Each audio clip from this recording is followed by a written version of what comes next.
I've been reflecting a lot on my life, and I think back on my close friends, and I'm really blessed to have those friends in my life. These friends who have stood by me despite all my weaknesses, my faults, my failures, and there have been times when I have gone through traumatic situations or stressful situations or trying to deal with experiences and trying to cope with situations. And these friends have reached out and been there for me. And I really thank God for them because I know I have snapped at them, I've got irritated with them easily. But they have been able to see beyond the situation, beyond the outward, right into my heart, and to know that I'm struggling with life and they have held my hand. And I really thank God for that. I thank God that they were able to see beyond the level. Now, for example, shifting from country to country is never easy for anyone because you have to adjust to a new environment, new things, new friends, different way of doing things. And it's not always easy to adjust. And then there's times of, say, going through medical surgeries. Then, even for me, another situation was when I started living by faith, not having a budget anymore. It's like so scary. And I was just constantly being irritated with people, being tensed, being nervous, everything. And I would snap at people. I would snap at people, and people would say, oh, she's off her head. Of course, now as I have got used to living by faith for now over 9 years, things are not as bad.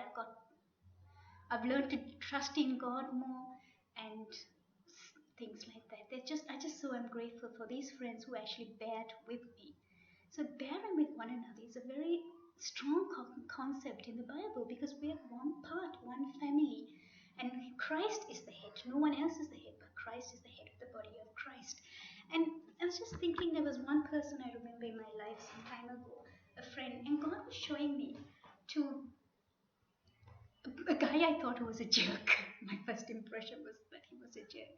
And God was showing me to be patient with him, to constantly show love to him. And I'm like, Lord, why?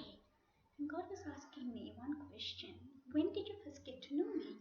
And I'm like, I was 7 years old or something like that. And God was like, and how long did it take for you to finally commit your life to me and surrender your life to me? It's like, oh gosh, maybe just about 12, 13 years ago. And God was like, there, you wanted me to keep my arms wide open for you, but you're not able to have your eyes open for my children. That really hit me hard.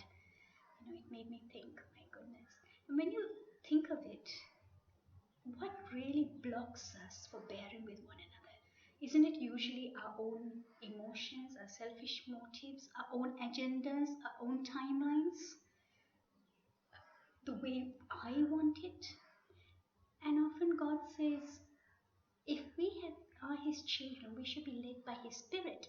So if we're led by His Spirit, then our agenda will be His agenda. It's not our own agenda. His agenda becomes our agenda. That's betterly said. And His times, His deadlines, His ways become our ways. And if we are doing that, then there's nothing that we have to actually let go, because we will then know whatever God has for us will come to pass no matter what, unless we are being disobedient. And I was just thinking of that verse in Ephesians 4:2, with all humility and gentleness, with patience, bearing with one another in love. It does take humility, it takes gentleness, it takes patience to bear with one another. And that means we need to have more and more of the fruit of the Spirit to be able to bear with one another. I was also thinking of Jesus with Mary Magdalene. Jesus never saw her as a prostitute. In fact, he saw beyond and saw the spirits, the evil spirits that were bothering her. And in fact, when he prayed, he cast out 7 evil spirits.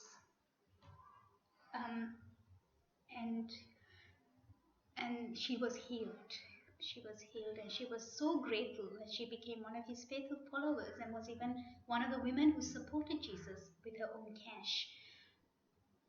And I think Jesus set us a great example of not seeing things on the outside, but trying to understand the underlying motive, asking God for discernment to know whether this is a situation someone is going through.